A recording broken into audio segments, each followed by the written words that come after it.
За сайн байцгаана уу манайхан Дандагмаа подкастынхаа цоошин дугаарыг яг энэ цаг мөчид бас эхлүүлж байгаадаа баяртай байна. Тэгээд сонсогчдоо энэ мөчийн мэндийг хүргэе.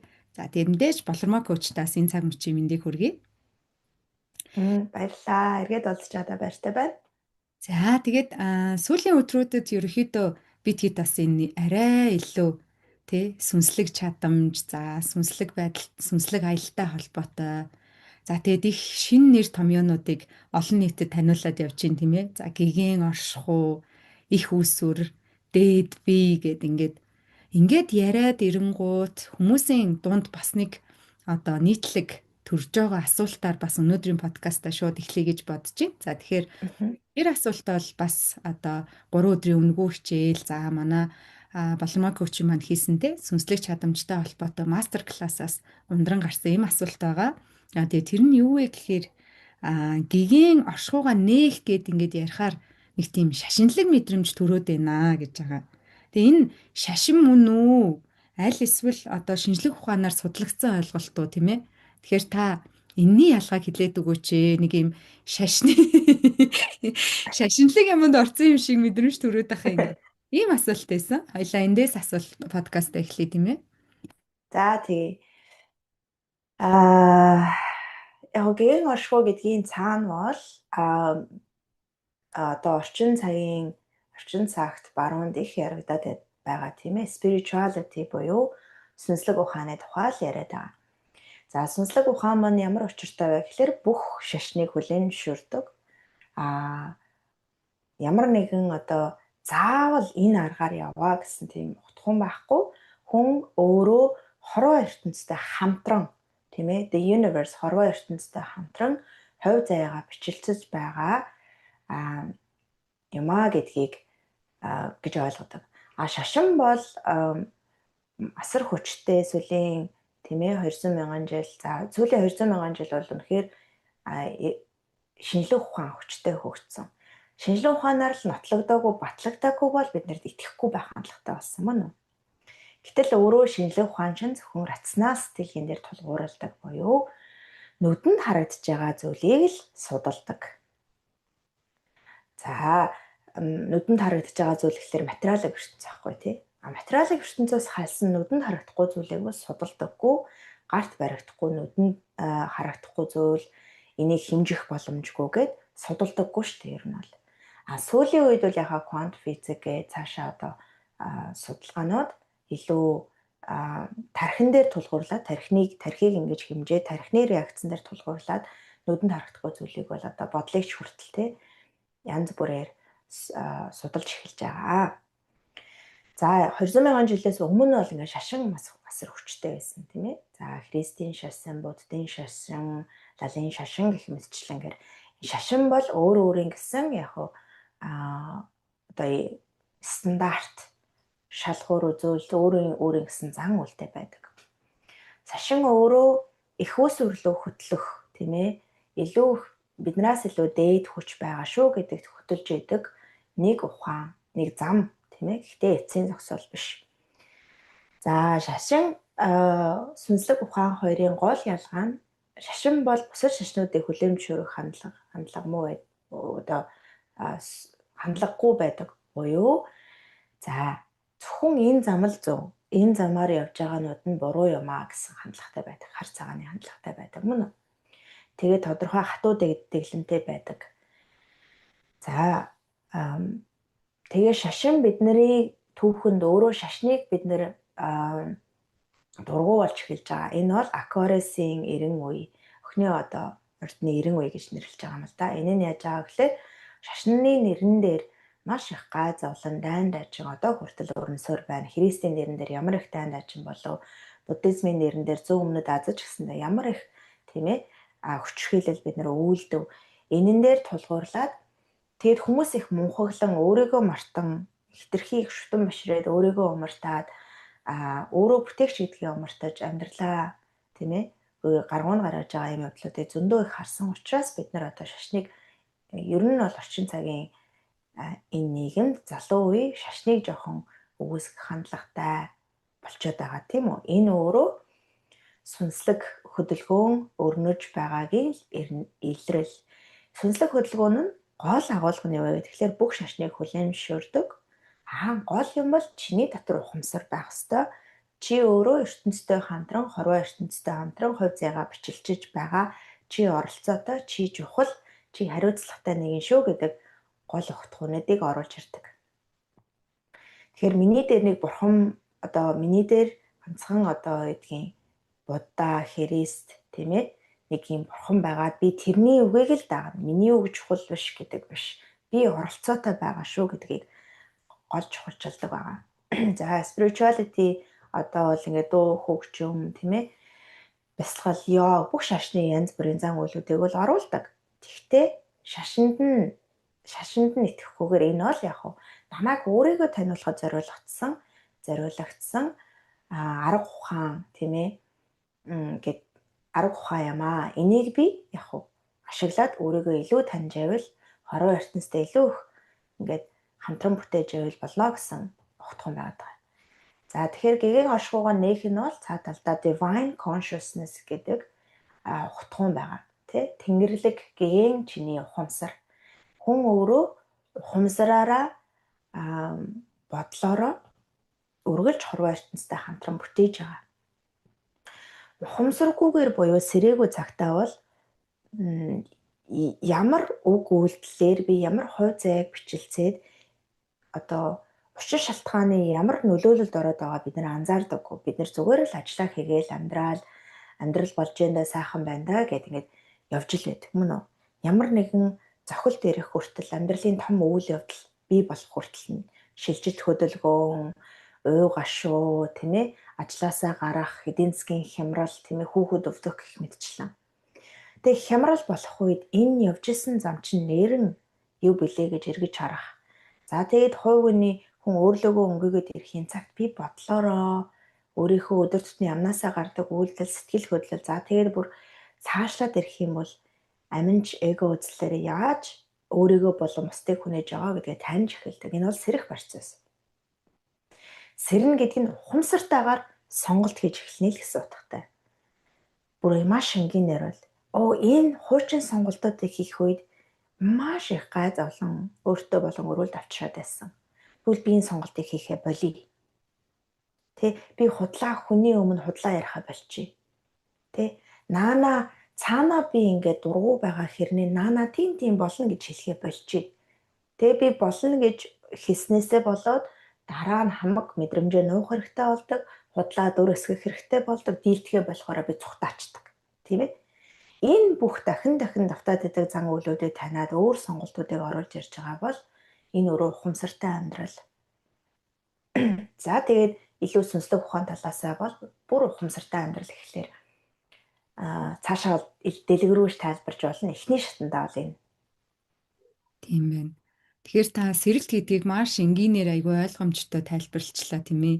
Тэгэхээр манай подкастыг сонсож байгаа сонсогчд маань бас сэрэлт сүнсний сэрэлтч гэж юм те айгүй олон төрлөөр ярьж байгаа ш. Тэгэхээр саяны таны хариултнаас бас эн чи ерөөсөө л өдөр тутамдаа дотоод анзааргаа өсгөөд хийж байгаа сонголтуудаа яг нэг эргээд анзаараад харах тухай л юм байна штэ гэд айгүй гоё энгийн ойлгомжтой санагдлаа л та. Тэгэд яг хүмүүс за би өөрөө ч гэсэн сүнсний сэрэлт гэхээр бид нэг юм сүнс орж ирээл онгод орж ирээд ч юм уу те. Ингээл би юм үзэж хардаг болоод айгүй мэдрэмж өсөөл тэгэл ингээл зүнч мүнч болоод тэгдэм болов гэд ерөөхдөө бол тийм ойлголт яг шууд сүнсний сэрэлт гэдэг үгнээс нь ч юм уу нэг тийг санагдаад байдаг гэсэн. Тэгэхээр манайхан бүгдээрээ сэрэлт гэдэг үгэн дээр тийм ээ ухамсартайгаар сонголт хийх гээд маш гоё нэгдсэн ойлголттой боллоо гэж бодож байна. За тэгэхээр таны шинжлэх ухаан талаас за бас шашинтай холбоод ингээд маш гоё ойлголтыг өглөө. Тэгээ саяны яриан дотор бас нэг хид хідэн нэр томьёо явж ийн л та. Тэгээд энэ дээр жишээлбэл та түрүү хэлсэн те. За гигэн оршихуу, за оршихуу, их үүсвэр, энэ ухамсар гээд байгаа штэ те. За энэ үгнүүд өөр үгнүүд юм уу? Эсвэл нэг утга санааг илэрхийлээд байгаа юу? Яг их үүсвэр гэж юу вэ? Ухамсар гэж яг юу юм? Тэгээд гигэн оршихуу гэж юу вэ гэдэг энэ гурван ойлголт дээр та нэг нэгдсэн нэг бидний нэг ойлголтыг гоё нэгтгэхэд өгөөч гэж хүсэж байна. За тий. Их усүр гэдэг бол яг квант физик талаас бол одоо энэ чинь судлагдаад нотлогдсон зүйл тийм ээ. Тэгэхээр илүү бодтой раснаас сэтгэлгээтэй хүмүүс, сэтгэлгээ өндөртэй хүмүүс илүү бодтой баталгаа хааж байгаа бол Европын цөмийн судалгааны хүрээлэн бол 2012 онд quantum field буюу бүхнийг ингээд амьлуулдаг энергийн далай байна гэдгийг судалсан. Их усүр далай. Тэгэхээр бид нэр хоосон ертөнц, зөгтөргөө ертөнц тий хар нөөх одоо юу гэдгийг ингээд огтөргөө ертөнцийн гэлөө ингээ харахтаа хоосон орон зай. Одоо чи би тэрийн хооронд ингээ ярьж байгаа энэ орон зай бол хоосон юм а гэж боддог. Юу ч байхгүй. Ягаад гэвэл энд матери байхгүй учраас матери буюу физик бит нүдэнд харагдаж байгаа зүйл байхгүй учраас энд юу ч байхгүй гэж боддог. Гэтэл шинжлэх ухааны талаасаа, квант физик талаасаа бол харин ч энэ чинь тэр чигээрээ өөрөө асар их энерги мэдээлэл байд юм байна.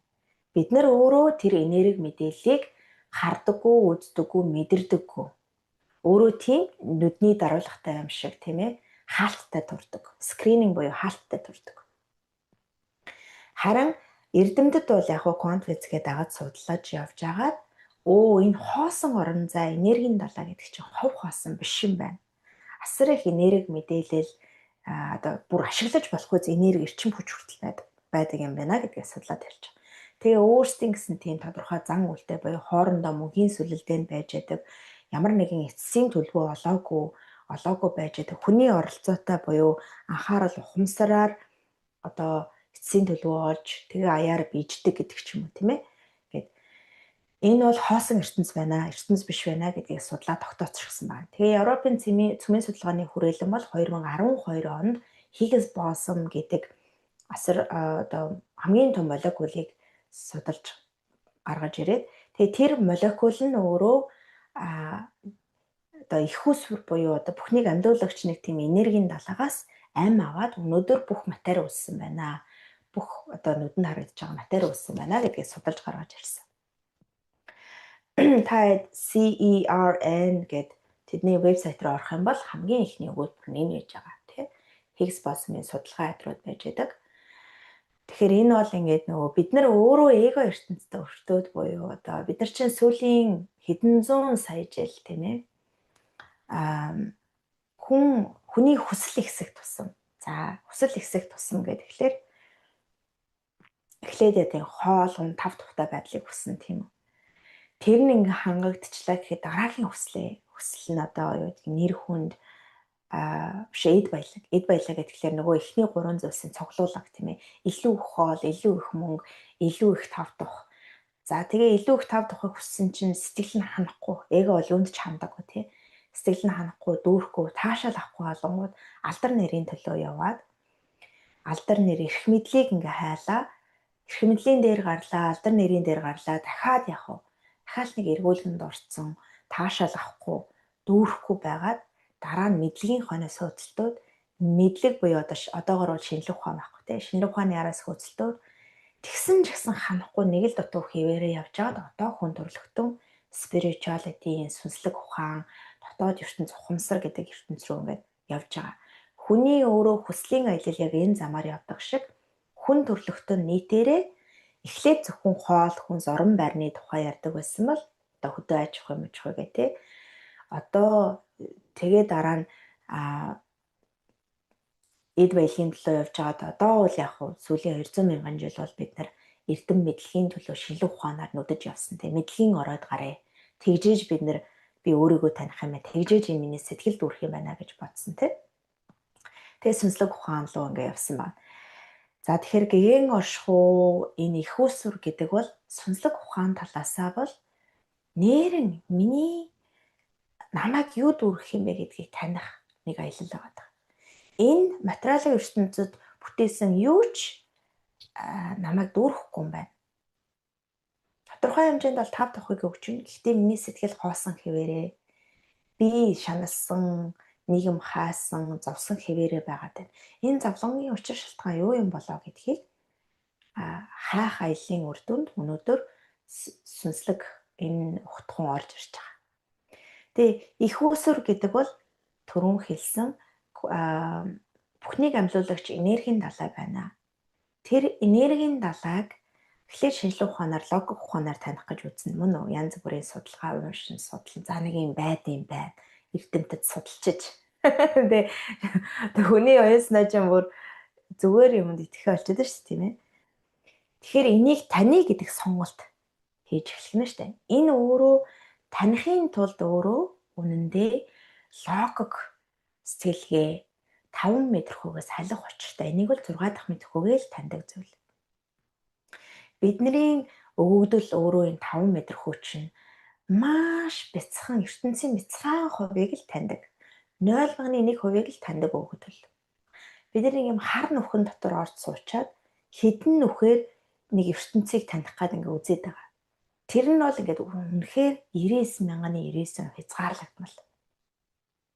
Тэгэхээр одоогийн бидний өгөгдөл чинь хязгаарлагдмал. Тэгээд логик ухаанаар тэгээ эгоогоор бүр таг хаачихсан учраас үнэндээ энэ нэг тийм хуурамч юм шиг, нэг шашин юм шиг, буруу зүйл юм шиг мэдрэгдэнэ. Үндэ эргэлзээ орж ирнэ мөн үү? Тэр эргэлзээ бол энэ тийм хаалт байна гэдгийг мэдэрч эхэлж байгаа юм. Би одоо байгаа өгөгдөл, одоо байгаа бодол, одоо байгаа уншсан энэ хөвчлөөр бол энийг би огт мэдрэхгүй байна. Мэдрэхгүй байх нь аргагүй. Хаалттай байгаад байна. Гэхдээ нэг өөр зүйл байгаад байна. Сониуч зан гарч ирж байна. Тэгээ сониуч зандаа хөтлөгдөөд таних сонголтуудыг хийгээд эрхийн цагт буюу санаа сайдал чинь энийг таны гэдэг дээр байгаад би сүнсээ хөгжүүлээ 6 дахь мэдрэгүүгээ хөгжүүлээ гэдэг дээр байгаад сонголт чинь ганцхан эд материал мэдлэгийн төлөө хөөцөлтгөөсөө болоод энэ юу вэ гэдэг нүдэнд харагдахгүй, гарт баригдахгүй тэр ертөнцийг мэдрэхийн төлөө янз бүрийн сонголтууд хийгээд явж байхдаа хүн нэгдэж эхэлдэг. Мэдрэмж нь нэгдэж эхэлдэг баг багаар. Тэ? Заримдаа бол хүчтэй аргуудаар хүчтэй нэгдэж болж байна. Заримдаа бол ингээд аяар ингээд нэгддэг. Нэгдээд мэдрээд эхлэхийн цагт эн чинь нэр нөгөө их өсөр гэж яриад байсан зүйл чи юм байна. Эн чинь нөгөө сүнслэг ухааны чинь нэг гэгийн оршихуй гэдэг чинь юм байна гэдгийг баг багаар таньж эхэлнэ. Яагаад баг багаар таних вэ гэхээр хүн савныхаа хэмжээгээр л мэдрэх буюу энд таг харанхуй байж яснаа гинт далд ертөнц одоо гинт энэ энергийн ертөнц их өсөр ингээл таниал бүх энерги мэдээллийг хүлээж авах юм шок бол. Таны мэдхгүй та бидний мэдхгүй хизээж таньж чадахгүй магадгүй бүрэн ойлгож чадахгүй ийм том ертөнц байж байгаа. Тэрийг бид нэр бага багаар танихгүй бол энэ амьдрал дээрээ тогтохгүй шоконд ороод шоконд ороод явчихна. Тэгэхээр аутизмтай хүүхдүүдээр хийсэн нэг судалгаа байгаад байгаа байхгүй юу одоо эрдэмтдээ хийсэн. Ер нь бол яг аутизмтай хүүхдүүд чинь судалгаагаар юу гэж үздэг вэ гэхээр шүүлтүр багтай. Бид нар өөрөө энэ материалын ертөнцийн дээр сайхан зөвхөн материалын ертөнцөөс сальж харахгүй өнөөдөр амьдраад байгаа шалтгаан нь 97% ийм шүүлтүртэй байдаг. Түрүүний хэлсэн юм хамгаалалт шүүлтүртэй байдаг. Энэ шүүлтүр байгаад байгаа учраас бид нэр зөвхөн хорвоо ертөнцийн 3% энерги мэдээллийг ч юм уу 3%-ыг л таньдаг гэж үздэг. Харин аутизмтай хүүхдүүд бол энэ шүүлтүр нь маш бага буюу биднээс илүү их 97 одоо 3%-аас илүү их энерги мэдээллийг илүү их мэдээллийг хүлээж авдаг. Тэгэд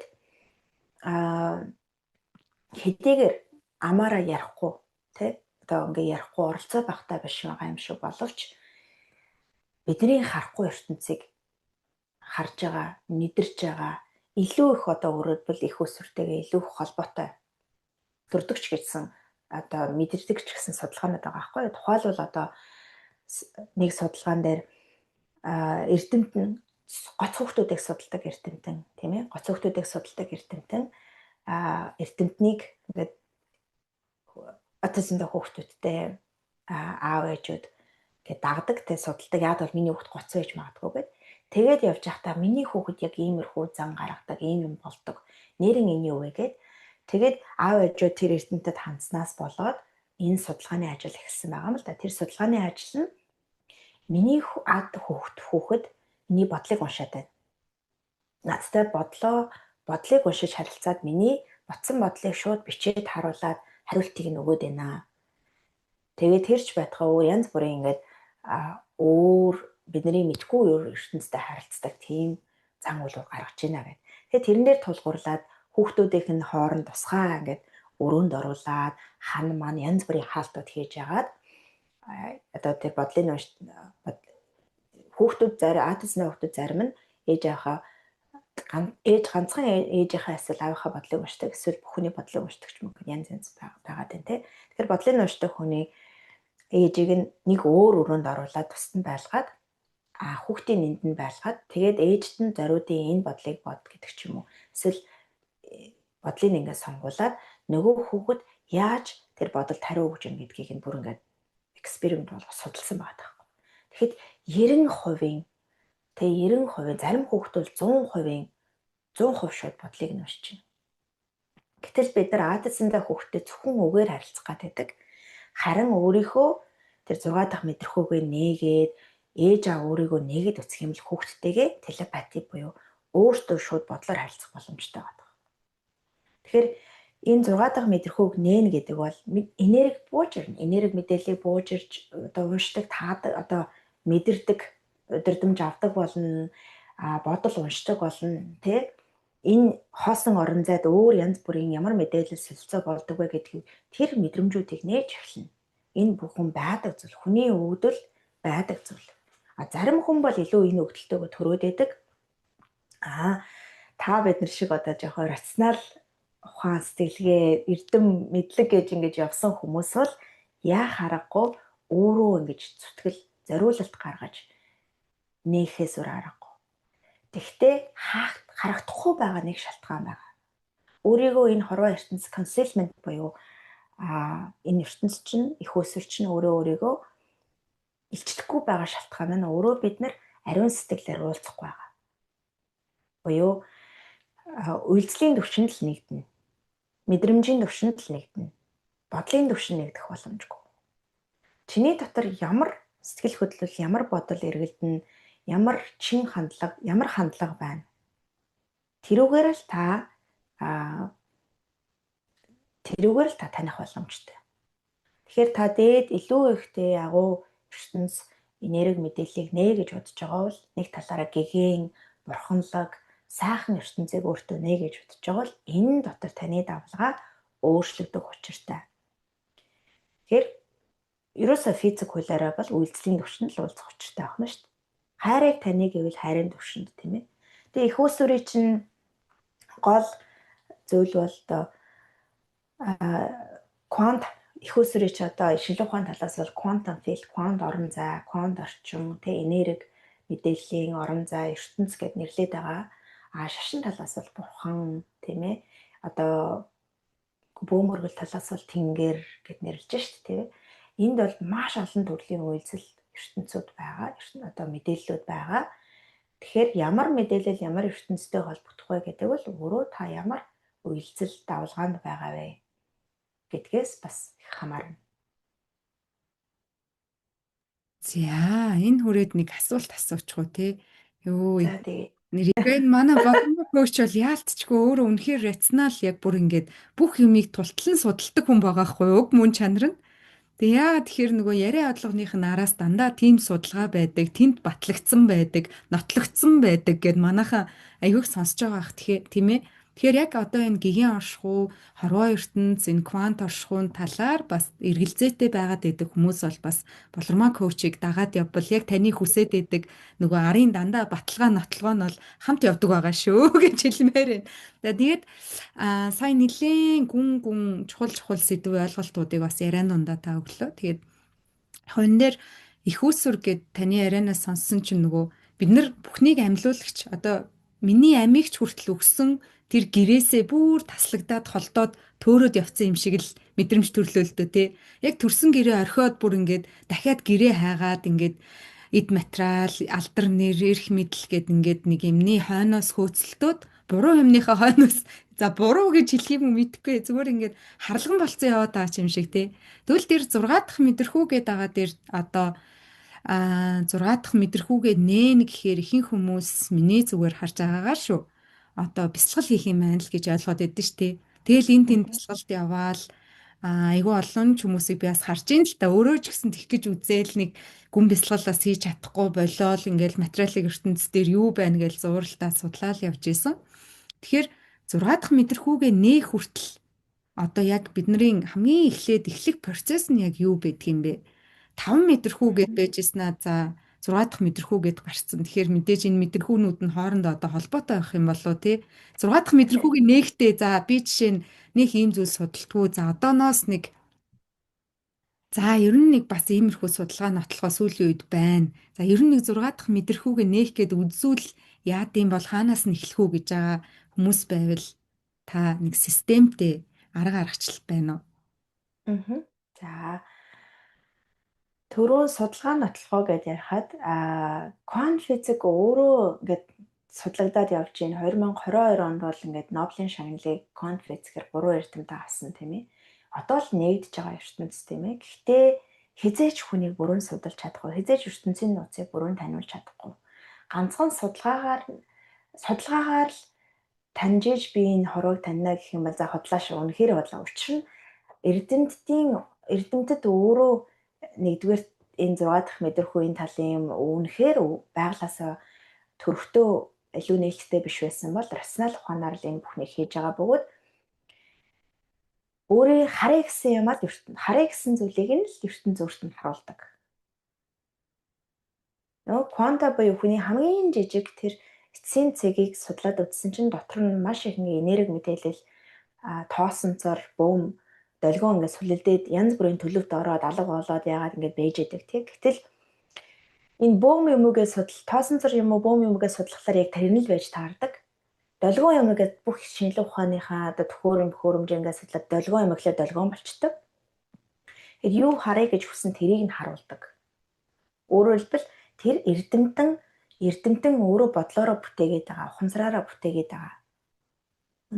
Тэгэхээр заримдаа бид нэр ганцхан шинжлэх ухаан гэж туйлшрах нь өөрөө бас явцсан.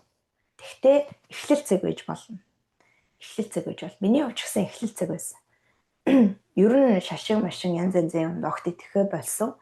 Тэгэл өөртөө л итгэдэг. Тэгэж явж байгаад квант физикийн янз бүрийн судалгаагаар ингээд энэ чинь бас нэг өөр ертөнц байдсан байна гэж ингэж нэгдэж эхэлж явж байгаад өөрөө хямралд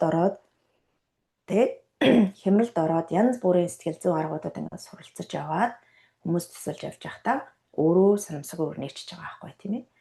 За тэгэхээр хэрхэн тэгээд нэгдэх юм бэ? 6 дахь мэдрэхүүгээ нээх юм. Тэр нь яг юу вэ гэдэг дээр одоо хүн болгон багш нар ингээд янз бүрийн замуудыг л нээсэн байгаа. За Болормагийн онцлог бол яг зүүнний нөгөө буддын ухаан, тэгээ энтхийн тэр соёлоор бол яваагүй. Тэр талын ном болоод үзээгүй. Тэр талын хүмүүсээс арай өөр байж бадвал тэгэхээр тэр талын зүйлийг бол надад сайх жоохон хэцүү. Харин Болормаа яаж өнөөдөр энэ 6 дахь мэдрэхүүг нээх таних аялал эхэлсэн байх гэхлээр ер нь бол 2 жилийн өмнө бол таг хаацсан байдаг байсан. Зориудаар хаадаг байсан. Энэ нэг миний мэдэхгүй ертөнц би энийг танихыг хүсэх. Одоохондоо өөрөөр сэтгэл засалын коучингол хийгээл явжээ. Тэг өөр юм нэмэргүй гэдэг явж исэн байгаа юм л да. Тэгтээ квант физикээр дамжуулаад энерги хорвоо ертөнцийн мэдлэг байдгаа гэд ингэж явж байхдаа миний нэг гаргасан зам бол саматаг руу орсон. Саматаг өөрөө бид байгаа нарийн хүртхүү мэдээлэлтэй ажилдаг. Бидний сүнсийг энэ материалын ертөнцийн амьдрахад амьлуулж өгдөг, амьдрахад машин болж өгдөг тийм арга хэрэгсэл. Би өөрөө материалын ертөнцийн төлөөлөл. Тэгэхээр хэрвээ хорвоог таних гэвэл материйн төвшөнд бас таньж эхэлж болдог. Тэр нэг зам. Учир нь би материйнхаа гүн рүү орох үед энэ нэг биедийн гүн рүү орох үед хаана миний ботсон бодол биеийн хаана ямар реакц үүсгэж байна? Миний үг үйлдэл хаана ямар реакцийг үүсгэж байна? Энэ онцгой үгийг хэлэхэд миний цээжин зангарч байна уу? Би өөрөөсөө урваад үнэн биш үйлдэлүүдийг хийх үед миний биед ямар реакц үүсэж байна? Тэ? Нарийн хүртхүү мэдээлэлүүд таашаал авах үед ямар реакц үүсэж байна? Сенсашн хүртхүү мэдээлэл, нарийн хүртхүү мэдээлэл. Тэгэхээр илүү барьцтай тийм ээ. Би өөрөө бас энэ материалын ертөнцид ингээд учраа олж амьдрахын тулд ам хамгаалах зүйн гэдэг айхтар өгдөлтэй төрдөг. Тэр өгдөл өөрөө биеийг сайхан бариад нэг талаараа сүнсийг бүр цаасан сүнс зүрхсдэг сооволтой спиритийг бүр ингээд хаацсан байдаг.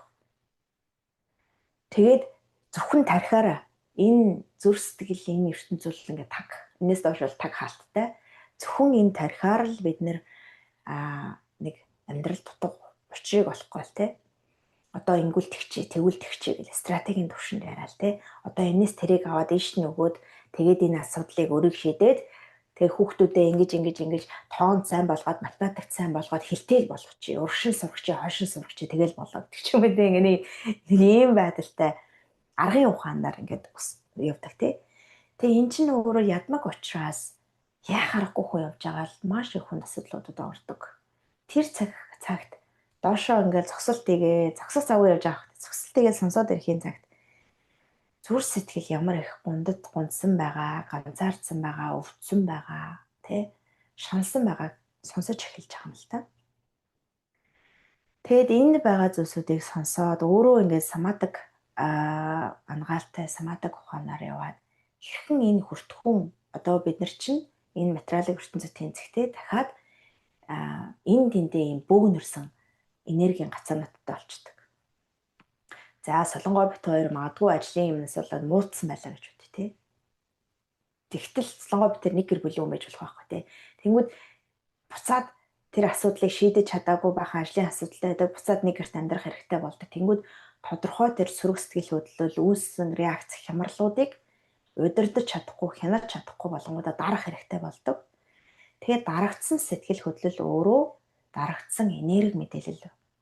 Emotion буюу сэтгэл хөдлөл бол энерги байдаг. Тэр энерги мэдээлэл өөрөө биеийн хаанагтай очиод гацчихдаг. Тэгээ ялангуяа бүр самадик талаас бол энэ үеинүүдэд тийм ээ. Үеинүүд өөрөө энэ хүний үндсэн эрхтэн юмнуудад одоо байнгын оролцоо тэгээ дандаа боловсруулалтанд орж ингэх нь бага байдаг учраас тэнд байгаа завсар зайнуудад боловсруулж ойлгоогүй сэтгэл хөдлөлийн сүр сэтгэл хөдлөлийн энергиуд чинь ингээд гацаа болоод төгчигдээд гаццсан байждаг ахна шүү дээ. Тэгээд самадаг энэ арга зүйгээр хаана ямар төгжээс гацаанууд байна сайхан таниад хүртхэн мэдээллийн төвшөнд өөрийгөө ойлгоод ирэхэд энэ бие ингээд хит их хатуу матер байх уу энергийн бөөгнөрөл байхаа болоод арай зөөлрөөд илүү их энерги мэдээлэл болоод ам ороод зөөлрөөд уйраад ингэж эхэлдэг. Илүү мэдрэмжтэй бол. Нөгөө 5 метр хүүгээдээ төрсөн боловч 5 метр хүүгээрээ таг хааж агаад ам хамгаалах зөнгөрөөс тэнцгээд амьдарч байгаа байхгүй тий. Тэгээд стресстүүлэх үйл явдал тохиолдлоо аминд тулсан үйл явдал тохиолдлоо өмнө. Тэр үед бид нар мэдрэмжгүй болцсон байдаг шүү дээ. Ямар ч мэдрэмж байхгүй таг. Өвдсөн өвдөөгүй мэдгүй. Үнэндээ хүний бие яг өвдөхөөс маш шок тохиолдох үед тэр шок өвдөлтийг дарахын тулд опиоид өвчин намдаагч тэр гормоныг ялгаруулдаг.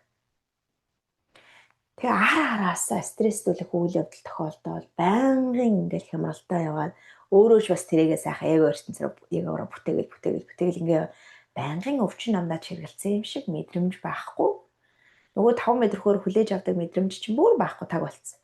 Юу сонсогдоод байгаа, юу үнэртэй байгаа, миний дотор юу болоод байгаа юм, юу амтагдаад байгаа юм бүү мэд амт үнэр юуч байхгүй. 5 метр хөр таашаал авахгүй. Тэ? Тэгээд самадаг энэ арга зүгээр зөөлөн багаар нэгээд өрхийн цагт юу намайг өвтгөөд байгаа юм. Юу таашаалтай гэдгийг хүртэл ялгаж эхэлнэ. Амарч эхэлнэ. Тэ нэг амьдралаас таашаал авч эхэлдэг. Хүний өөрийн өвдөл таашаалыг илүү их байлгаж өвдөлтийг бага байлгах. Тэгээд харин өөрөө ухамсартайгаар одоо ингээд зүрх сэтгэлээ нээгээд хороо ертөнцтэй хамтран бүтээлцэхгүй зөвхөн аминч эго үзэл ам хамгаалах зөнгөөрөө өнөөдөр тэмцэж явж байхдаа ямар ч ертөнцөөс таашаал авах байлцсан байдаг. 5 метр хөөрөөж таашаал авах байлцсан байдаг. За тэгэхээр өөрийгөө 6 дахь мэдрэхүйгээ нээ гэдэг бол эхлээд биеийг амьлуулах, биеийн 5 мэдрэхүйг амьлуулах, мэдрэмжтэй болох ухаан. Тэгээ мэдрэмжтэй болоод энд юу болдог вэ гэдгийг мэдчихлээр энэ энерги мэдээлэл надад яаж нөлөөлж ийнэ, ямар бодол, тэгээ ямар мэдрэмж, ямар дуух хол орж иж ийнэ гэдгийг таньдаг бол. Тэгснээс энэ таг харахгүй байжснаа 6 дахь мэдрэхүйг нэгэнгөө тэр арслал ухаанаар юу ч ойлгохгүй төөрөлтөн за энэ яста худлаа юм байна. Тэгээ эсвэл янз бүрийн буруу хандлага утгуунлаа очиод орчин. Тэгээд төөрөлдөд явчин. Тэгэхээр самадаг энэ мэдрэлийн тогтолцоо самадаг энэ арга зүгээр өөрийгөө нээсэн нь миний хувьд маш том ололт байсан буюу өөрөө ч би мдэггүйгээр энэ сүнслэг чадамжаа өөрөө хөгжүүлээд явж байсан байна. Тэгээд аяар бясалгал руу дуутай хөгжимтэй бясалгал руу бол орсон. Тэгээд илүү их мэдрэмж энерги нээгдсэн. За одоо бол харин өдөр тутмын амьдралаараа дамжуулаад өдөр тутмын тэр дотоод ертөнцид болж байгаа янз бүрийн дуух одоо реакц, аминч үзлийн реакцууд, эго үзлийн реакцууд, ам хамгаалах зүнгийн элдв хор тэрийгэ таниад хажуугаар нь ингээд тунгаан бясалгал тийм ээ ном уншаад, сүнслэг ухаан ном уншаад, залбираад, нэмэлтээр бас бясалгал хийгээд ингээд янз бүрийн аргуудаар бол амьдралаараа дамжуулан илүү их энэ сүнслэг 6 дахь мэдрэхүйг бол нээж явж байгаа.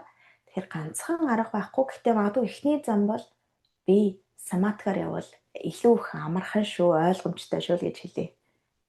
Тийм байна. Тэгэхээр бит хоёр яриагаа айгу том сэдвээс эхэлсэн тий. Оршихуу гэж шашин машин гэд. Эцээ тэр бүхний суурь нь бас айгу энгийн зүйл байд юм байна. Тэгээд Балармаа коуч маань өөрөө бас яг өөрийнхөө энэ тууллаар дамжуулаад сурсан мэдсэн туршлагаасаа үндэслээд маш гоё хөтөлбөр одоо road map газрын зургийг бас та бүхэндээ гаргаад өгсөн байгаа тийм ээ.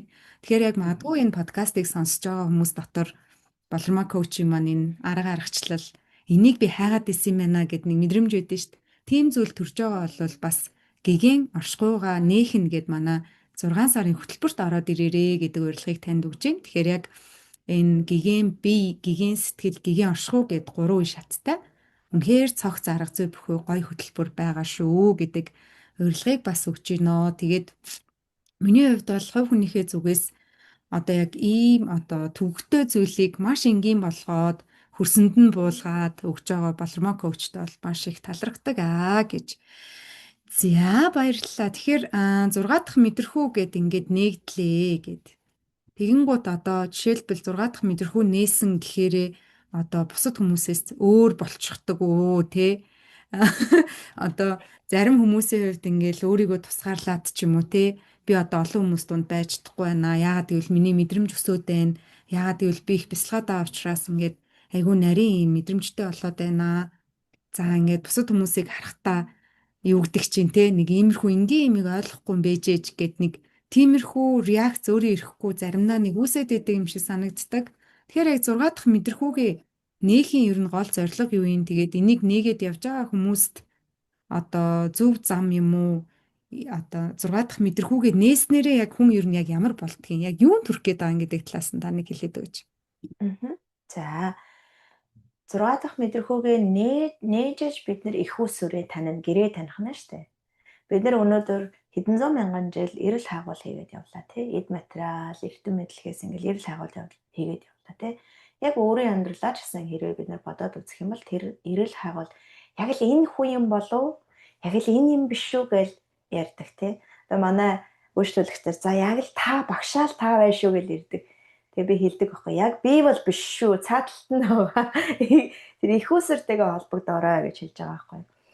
Миний ч гэсэн айлал сэтгэл зүйн ингээд дотгошоо чимээлээд өөрөө ингээд мэдрээд ирэхийн цагт ямар их ганцаардал тий yearning буюу энэ нэг л тийм тулах түшиг хэрэгтэй байна шүү дээ гэдэг энэ мэдрэмжийг бүр ингээд дотроос ингээд хашгираа тий тэрийг нөхрөөсөө авч чадахгүй хүүхдээсээ авч чадахгүй тэгээд сэтгэл зүйчээс очиж авах гэж үзчихсэн байгаа байхгүй юу. Гэтэл сэтгэл зүйчдэр очиод мэдээж тодорхой төвшин нээгдэн тэгтээ яг л бидний хүссэн шиг бодсон шиг бас байдаггүй ч юм уу те. Тэгээ багш нэг өөр багш дээр очино, багш нэг өөр багш дээр очино, муу юм шиг болж биш л байгаад байдаг. Энэ бол ямар тохио вэ гэхээр өөрийнхөө гэртээ ирээ, их усүртээ ирээ л гэсэн тохио. Их усүр бол магадгүй шинжлэх ухааны талаас бол тэр чигээрээ хайрын энерги мэдээлэл байгаа. Хайр гэдэг бол 700 ГГц-аас 600-аас дээшхтэй 700 ГГц-аас дээшх өндөр дээд хэмнэлийн сэтгэл хөдлөл, энерги мэдээлэл хэмжиж болдог болсон шүү дээ. Тэгэхээр тэр энерги өндөр дээд сэтгэл хөдлөлийг мэдэр хүлээж ав өөрөө ч бас тэрнтэй ингээд өөрөөсөө ялгаруулад харилцаа л гэсэн тохио. Бүр маш энгийнээр үзвэл. Гэтэ энэс үл ингээд агуу ертөнцийн байгаа. Энийг одоо яриул хүн ойлгохгүй учраас маш энгийнээр тайлбарлал энэ байгаа. Тэгэхээр энергийн тэр хайгаад байгаа зүйл чинь их усүртэй ирээ гэсэн тохио ах юм. Их усүр бол бүхнийг амьлуулагч энергийн юм хайрын ертөнц байгаамаа. Энэ хайрын ертөнц бол нээвэл тэгээ таны амьдралд юу болох юм гэж асууж байна. Юу ашигтай юм те? Та хязгааргүй их таашаал тэр дүүрэн байдлыг мэдэрнэ. Эрэл хайгуул зогсож эхэлнэ. Эрэл хайгуулын оронд хэрхэн яаж их усүртэйгээ гэгэн оршихуйгаа нандин холбоо тогтоох вэ? Би нэг найзтай боллоо мөн. Тэр найзад цагаа зориулж ээж, илүү танихын тулд асуулт асууж ээж, үерхж ээж, доцсонсж ээж, нөхрөлж ээж тэр найзыг бол таних миний найз байна гэж дотносл үүснэ мөн үү? Түүнтэй адилхан их усүрийг тэр гэгэн оршихуйдаа бид нар нандин холбоо тогтоож зүр сэтгэлээрээ одоо холбогдож ээж, бясалгал хийж ээж, залбирч ээж, тэр их усүрийг таниулах номыг уншиж ээж, тэр үгэн дээр бясалгаж ээж, дээрэс нь хорвоо ертөнцийн үүсэж байгаа асуудлыг тэр их усүрээстэй холбоотой тэр нандин ертөнцөөр таньж ээж энэ зүйл амьлна. Зүгээр нэг ингээд 6 дахь мэдрэхүүгээ нэгэнгүүтээ нэг мэдээлэл авчихгуудаа энэ юм аа биш байхгүй. Энэ мэдээлэл чинь улам илүү нарийсаж нандин болж илүү их ертөнц байгаагаар нээгдэнэ. Эхний алхам бол биеэрээ биеэр явуул их амархан байх нэ. Тэгээ 6 дахь мэдрэхүү нээвэл юу алд юм бэ гэвэл хүний өөрийн өгөгдөл таашаал авахын тулд бүтээгдсэн. Тэгээ их усүр бол хязгааргүйгээр тань хамгийн их хизээч мэдэрч байгаагүй тэр таашаал, pleasure тийм ээ, таашаал, гэрэл гэгээ хайрыг өгөхийн тулд байдаг. Тэгтээ бид нар материалын ертөнцид төрөхдөө хамгаалалттайгаа тэгээд ам хамгаалах зүүн эго ертөнцтэйгөө төрдөг. Учираас тэрийг хүлээж авч чадахгүй болтлоо хаагдчихдаг. Сэтгэл засал ингээл хийгээл явж байгаад хүн сайхан үг хэлж өгөх үед, сайхан хандах үед гайхаад хүлээж авч чадахгүй. Гэрэл гэгээ танихаа болцсон гэдэг хүн тэгтлээ. Сайхан үг ингээд хэлэх үед, сайхан ийм зүйлүүд эхэлж өгөх үед бие нь маш их эвүүрхдэг, дотор нь мухаардаг, огдөг хүртэл болсон байдаг. Яагаад гэвэл эго ам хамгаалах зүүндээ хавтаж удаан яваад зовлон дасаад аз жаргал таашаалыг мэдрэхээ болцсон. Танихаа болцсон. Аз жаргал таашаал нь дандаа зовлонтойгоо хамт байдаг. Явж байгаад нэг хуурам эхлэлт хийгээд нэг хүнтэй унтаж хэвтэн янз болно. Тэр нь ингээд таашаал авах тэр өвдөлтөд хөтлөгдөж байгаа байхгүй юу? Тэгтэл араас нь бөөн зовлон болдог. За аав ээж нь хүүхдээ өсгөхдөө хажуугаар нь хайртай гэж байгаа боловч асар их хүчрхийлж, доромжилж өсгдөг ч юм уу те. Тэнгүүд хайр нь зовлонтойгоо нэг болоод өсчдөг, өвдөлтөйгөө нэг болоод өсчдөг. Энэ бүгдээс болоод бид нар таашаалыг авахыг маш их хүсдэг. Энэ бол өөрийн өгдөл учраас мөн. Тэгтээ хажуугаар нь асар их зовлон ирдэг учраас өнөөдөр бид нар аз жаргал таашаалыг ч мэдэрч чадахгүй болтол хаагдсан байна. Энэ бол травма тийм ээ. Травма давтцсан байгаа таах нь шүү дээ. Тэгэхээр энэ 6 дахь мэдрэхүүгээ нээн гэдэг бол бид нэр алив энэ ертөнцийн сайн сайхан бүхнийг өөртөө өндөр дээд мэдрэмжээр таашаалаар өөртөө хүртэж дааж чаддаг бол хорвоо ертөнц их өсвөрчин тань хамгийн сайн сайхныг өгөхөд бэлэн байна. Таны эгоогоор тодорхойлсон тэр сайхан ертөнцөөс ч илүү сайхан төлөвлөгөө, сайхан бүх юм байж идэг. Ээж нь хүүхдтэй хамгийн сайхныг өгөхийн төлөө байдаг шиг мөн үү? Байж идэг. Гэтэл бид нар тэрийг олж хардаггүй, мэдэрдэггүй, бас хүртэж чаддаггүй. Өөртөө хүлээн авч чаддаггүй. Өнөөдөр энэ сүнсний 6 дахь мэдрэхүүгээ нээн гэдэг бол хүртэх чадамжаа, сайн сайхныг өөртөө буулгаж даах чадамжаа сайжруулж байгаа. Тэснээс би энэ бол арай өндөр дэд түвшний сүнслэг ухааны ойлголт. Гэхдээ цаад хууль нь яг нь тийм байх нь.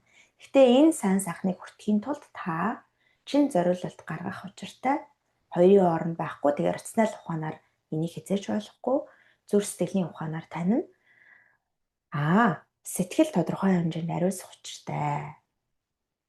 Буюу аминч үзэл байнгын ашиг тооцоо байж идэг, тийм ээ.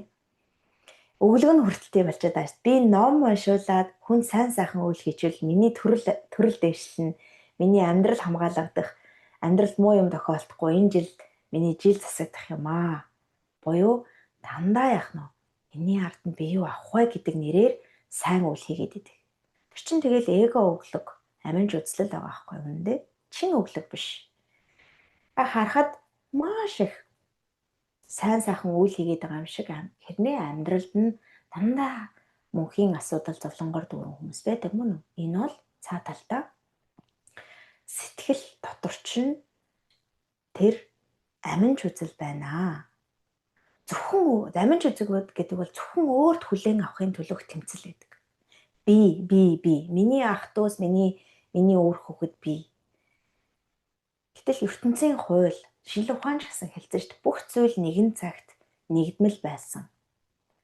Тэгээд quantum entanglement, квант сүлэлдээнээр бол юу гэж тайлбарладаг вэ гэхлээр квант сүлэлдээнийг нотлоод эрдэмтэн Нобелийн шагнал хүртсэн шүү. Тэрийг судлаарай те.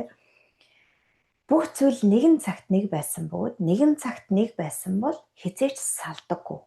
Бүх байнгын холбоотой байдаг. Бодохын төдийд, мэдрэхийн төдийд тэнд холбоо үүсэж идэг. Тэгэхээр бид нар бол хүн нэгэн цагт бүгдээрээ нэг байсан. Сүнслэг технологи ухаанаар бол нэгэн цагт бид нар нэг байгаад бидний сүнс 600 мянган хэсэг бол жижигхэн хэсэг бол задарсан гэж үздэг. Тэгээд сүнслэг аялал 6 дахь мэдрэхүүн аяллыг нээгээд хүн нэгдмэл байдлаа солонгоо надаас ялгаа авахгүй хүн, миний өөр хүүхдээс ялгаа авахгүй хүн шүү дээ гэдэг тэр ялгамж үгүй хайрыг мэдрэх хүртлээ ингэж дотроосоо ариусчиж энэ бас 6 дахь мэдрэмжийг бол мэдэрнэ. Гэхдээ энэ ариусчиж мэдэрнэ биш, ариусах явцдаа бага багаар энэ 6 дахь мэдрхүү их усүрээ таньж нээж эхэлдэг. Тэгснээс энэ дотор бөөн хор байгаад нэг зан үйлээр тэрийг нээн гэж байхгүй. Хорвоо ертөнц их усүрчин хаалттай хэвээрээ байна. Учир нь ариун чин хандлага, чин зориулалтаар л энэ хаалтыг нэвтэлж гарна. Үйлдэлийн түвшинд уулзах байхгүй. Үйлдэл бол үнэн буюу энэ дотор чинь хор байгаа цаг таны үйлдэл чинь доош л ахна штэ. Тэ? Тэгэхээр үзэн ядалт ичхүүр бол яг бүр 20 ГГц үйлдэл. Тэр чинь байгаа цагт 1000 толгоогоороо хайр яриад үйлдэл чинь бол хизээд дагвар л ахна тий. Тэгэхээр үннийг жинхэнэ үнээр л энийг нээх боломжтой. Миний асуусан асуулт хажууд нь маш жижиг асуулт байж гэдгийг ойлгоосон. Тэгэхээр 6 дахь мэдрэхүүгээ хөгжүүлээд ингээд явхад ямар ч байсан тэр миний асуусан шинж тэмдгүүд бол маш жижиг шинж тэмдгүүд юм байна. Тэр үнэхээр нөгөө хариу нэхэхгүй хайраар бүр ингээд дүүрч бялхаж те бүр ингэж амьдрах тэр гоё зүйл бол яг 6 дахь мэдрэхүүгээ нээгээд эго аминч үзэлгээд дунд нь маш том ойлголт гарч ирж штэ тий. Тэгэхээр алтан тутамдаа л миний цаад зориг өгөхийн тулд байна уу?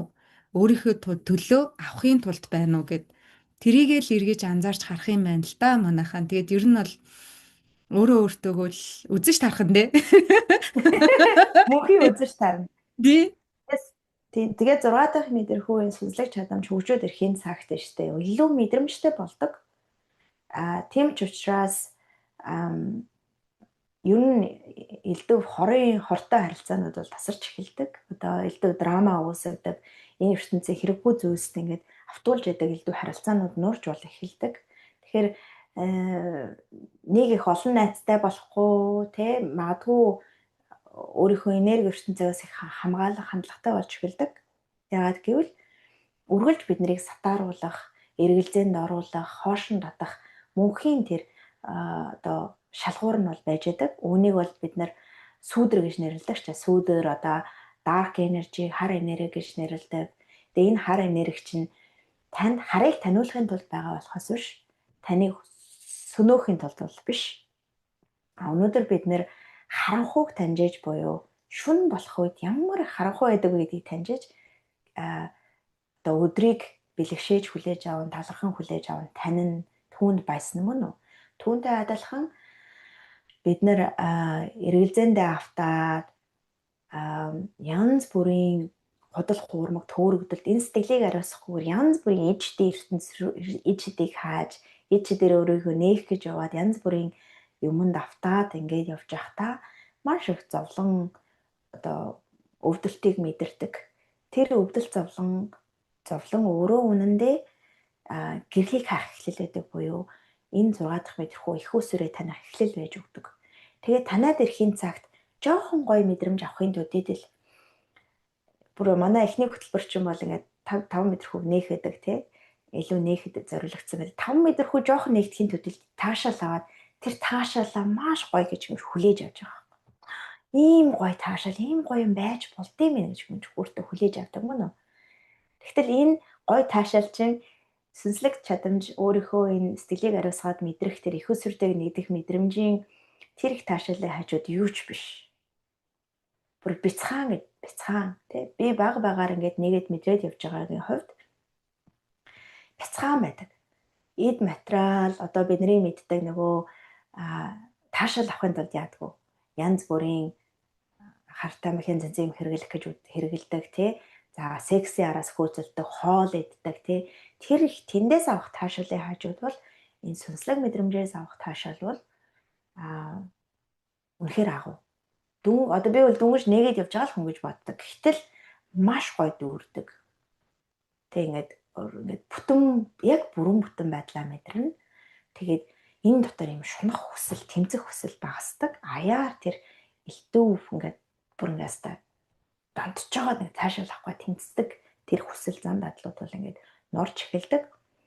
Ингээд байж байхдаа дөрөн байж эхэлдэг тийм ээ. Тийм байна. За тэгээд манай подкаст сонсогчд маань хамт байсан бас үзсэн хүмүүс маань зөндөө олон бодох зүйлтэй болсон байх гэж бодож байна. Тэгээд нэмээд асуулт асуухаа би боллоо. Энэ хүртэл бол хангалттай байх гэж бодож байна. Нэг удаагийн дугаарын подкаст гэхэд тийм ээ. Тэгэхээр энэ саяны Болормоо коучи маань биднэрт өгсөн зүйлсийг нэг жоохон ухаад төр зогсолт хийгээд өөрөө бас бодоод үзээрэй тий. За тэрний хажууд бол бусад зүйлсийг дараагийн подкастаараа сэдвүүлээ ярилцаж болох байхаа гэж бодож байна. Тэгэхээр магадгүй зарим хүнд маш шинэ ойлголт байгаа. Тэгээ зарим хүний хувьд нэрээ нөгөө яриадсан зүйл маань энэ юм байна гэд арай илүү тодроод ирж байгаа байх тийм ээ. За зарим хүмүүс маань бүр гоё одоо суралцъя яг өөрийгөө нээ энэ гигийн оршихуйтаа нэгдэе гэсэн хүсэл эрмэлзэл төрж байгаа байх. Тэгэхээр та бид нар бас хацтай яг энэ яриад байгаа зүйлээ биеэрээ мэдрэх тэр замыг, тэр зургийг Болормоо коуч маань өөрөө биднэрт гаргаад явж байгаа. Тэгээд тэрний одоо тэрэнд хөтлөх хамгийн анхны аргачлал юу вэ гэвэл би танд гигийн оршууга нээх нэгэд хөтөлбөрийг санал болгоно. Тэгээд маш энгийн зүйлсээс тийм хүнд хэцүү зүйл ерөөсөө байхгүй. Тэг гоё биетэйгээ ажиллаад сэтгэлийнхээ олон хэсэг тэр эготойгоо яг гоё зөв системээр ажиллах нь маш чухал юм бэлээ манайхаа. Учрыг олоод тэгээд жинхэнэ нөгөө одоо ухамсараа нээх их үүсвэртэй холбогдох гэдэг ингээд гоё коучинг маань буулгасан гоё бяцлаглуудтай ийм гоё цог зарга зүй бүхий гигийн оршуугаа нээх нэгэд хөтөлбөрийг бас та сонирхоод үзээрэй гэд бас танд энэ урилгыг өгж гин. Тэгээд энд ороод ирэхээр цаашдаа маш олон гоё арга зам ирээдүйчнээс гоё олноо гэж хэлмээр байна. За тэгээд коучт маань нэмж хэлэх зүйл байвал подкастынхаа төгсгөлд хэлнэ үү гэж урьж байна. Тэгээд хоёлаа подкастаа дуусгая. За тэгээ. За гэгээн оршуугаа нээх хөтөлбөр бол үнэхээр яг өөрийнхөө тууллаараа дамжуулж гаргаж ирсэн хөтөлбөр. За ард талд нь бол сэтгэл зүй коучинг тийм ээ самата ганагаалтын юм арга зүйнүүд бол байгаа. Өөрөө би тэрүүгээр явж нэгдсэн учраас тэр арга замаараа л энэ хөтөлбөрийг бүтээсэн. Манай эдгэрлийн тойрогт ороод энэ их дотоод ертөнцийн аялалд учраа олгочин чиглүүлж өгөх тийм ээ сайхан хамт олондоо болоод судлаарай. Тэгээд үнэндээ хүн өөрөө орчныхоо бүтээгдэхүүн байдаг. Ямар хүмүүсээр өөрийгөө хүрээлүүлнэ, тэг юунд өөрөө бодол сэтгэл хөдлөлөө хандуулна тэрийг л бид өөрөө бүтээж идэг учраас сайхан зөв тийм ээ чин байхын төлөө, ариун байхын төлөө өдөр болгон өөртөө ажилладаг хамт олонний нэг хэсэг болоорой. За энэ сонголт шийдвэр бол оруулж байгаа хөрөнгө оруулалтаас хэд дахин хизээж үнэлшгүй том үр дүн бол танд өгнө. Энд бол би үнэхээр итгэлтэй байдаг. Миний амьдрал ч гэсэн энэ замаар яваад бүр үнэхээр өөрчлөгдсөн, дүүрэн болсон тий гэрэл хагуулаа бол би тултал хийж чадсан. За тэгээд энэ ингээд цаашаа хөгжөөд явж байна. За манай ретритийг бас сонирхож байгаа хүмүүс байдаг. Тэгэхээр ретритийг сонирхож байгаа хүмүүс байгаа бол одоо энэ оны төгсгөлөөр дахиад бид нар хийх төлөвлөгөөтэй байна. Гэхдээ ретритэд ирэхээс өмнө энэ хөтөлбөрийг судлаасай гэж би хүсэж байна. Тэнд очиод энерги мэдээлэл хүлээж аваад яаж учраа мэдэхгүй за асар хүчтэй нээгддэг эргэж ирээд учраа олохгүй байдалд орчих вэ. Тэгэхээр савныхаа хэмжээгээр л хүн гутгаж авдаг. Тийм сайхан юмд очичоод энерги мэдээлэл дааж чадахгүй хүлээж авч чадахгүй байх юм бол рационал ухаанаар бол хөрөнгө оруулалтынхаа ашгийг хүртэхгүй мөн үү. Тэгэхээр хөрөнгө оруулалтынхаа ашгийг хүртээ гэж бодож байгаа бол саваа сэтгэлээ бэлдээд энэ их бөөгнөрсөн хар энэ дотор чинь нэг юм бөөгнөрсөн л юм мэдрэгдээд байгаа шүү дээ. Тэр ертөнцийг нэг нэгээр ингээд бүр нарийн хүртгүүн төвшин нээгээд энэ нь тэр юм байна ингээд ялган таних ухаанаа маш гоё ил гаргаж ирээд саваа тэлээд ингээд их юм бол асар хүчтэйгээр хайрын тэр хайр гэрлийн энерги бол ингээд бууж ирдэг маш гоё ретрит болсон. Энийгэж бүр ахиулж хийнэ гэж бодож байгаа.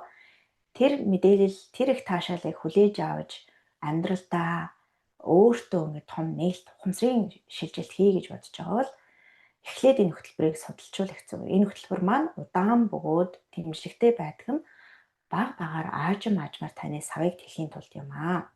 Хүчтэй нэгдсэний дараа бол дааж чадахгүй буцаад хүчтэйгээр тэр гэрэл гараа явчихдаг. Гэрэл хаар буюу өндөр дээд мэдээлэл танд бууж ирлээ. Маш сайхан байлаа тэллээ. Тэрийг шингээж авах, уусгаж авах тэр чадамж байхгүй бол гараад явчихдаг. Үер болж ийн гэсэн шүү дээ. Үер болж байгаа шалтгаан юу байдгүй? Газрын хөрс тэр усыг шингээж авч чадахгүй байгаа мөн үү? Тэгээд гараа явчихдаг. Тэгээд тэр нэг гоё мэдрэмжийнхаа араас хөөцөлдөө дахиад олдохгүй байдалд юм орчдөг шүү. Тэгэхээр энэ хөтөлбөр бол эхлэлтэй маш гоё эхлэл. Энэ суураа маш сайхан тавьсан байхад та ямар нэгэн эргэлзээ төөрөгдөлд авталгүйгээр өөрийгөө сайхан чин бүтээгээд тэгээд 6 дахь мэдрэхүүн энэ их усүртэйгээ уулзах аяллыг илүү таних аяллыг илүү гоё гүн гүнзгий хийж чаднаа гэж амлаж байна. За тэгээд маш их баярлалаа гэж. За тэгээд магадгүй Болормоо коуч YouTube сувгаа дагаагүй болвол subscribe гэж тавчлуур дээр дараарай манайхаа. Тэгээд Facebook-ээрээс үзэж байгаа бол та follow дарахаа бас мартав. Тэгээд маш гоё шинэ мэдээллүүд та бүхэнд маань бас мэдээлэл болоод очих болноо. За тэгээд түрүүн ярьсан хөтөлбөрийн талаар мэдээллийг энэ доор байгаа description буюу тайлбар хэсгээс бас дэлгэрэнгүй цаашаа судлаарай гэж бас та нартай хэлмээр байна. За мэдээж ярьсан зүйлээс нэмж асуух, тодруулах зүйл байвал комент үлдээх нь бас нээлттэй шүү.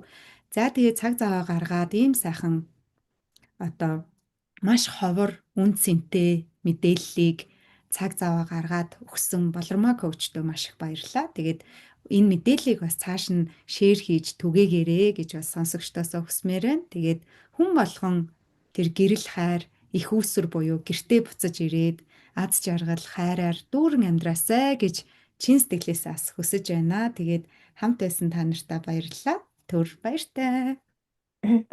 Баярлалаа.